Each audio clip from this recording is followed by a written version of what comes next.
আজগো ফ্রিতে আপনাকে একটা সাজেশন দিই। এটা হইছে আমরা অনেকেই অনেক নতুন কাজ শুরু করি। সেটা হচ্ছে আপনার দোকান দেন বা যেকোনো একটা অনলাইন সেল বা যেকোনো একটা কিছু। আমরা অনেক সময় পরিকল্পনা করি কি মানে চিন্তা করি যে আমাদের ক্লোজ অনেকে থাকে যে ২-১০০ মানুষ কিন্তু আমাকে ক্লোজ থাকে। যেমন পড়াশোনার ক্ষেত্রে বা এলাকার, তারপর হচ্ছে আত্মীয়স্বজনের মধ্যে যে তারা একটু হালকা পাতলা অল্প হইলেও সাপোর্ট করবে। তো এইরকম একটা চিন্তাভাবনা নিয়ে আমরা কিন্তু কিছু কাজ শুরু করি।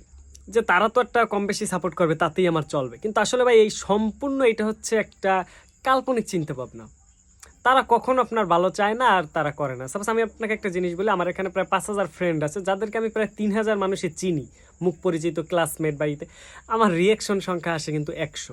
যেহেতু আমি ফেসবুক থেকে কিছু করার চেষ্টা করতেছি, ট্রাই করতেছি। তো এই ক্ষেত্রে আমি তাদের কাছ থেকে কিছু একটা ভালো আশা করি যে আ তারা অন্তত আমার এটা ভালো খারাপ সাজেস্ট করবে বা একটা কমেন্ট করবে যে এটা এইভাবে না, এটা এইভাবে।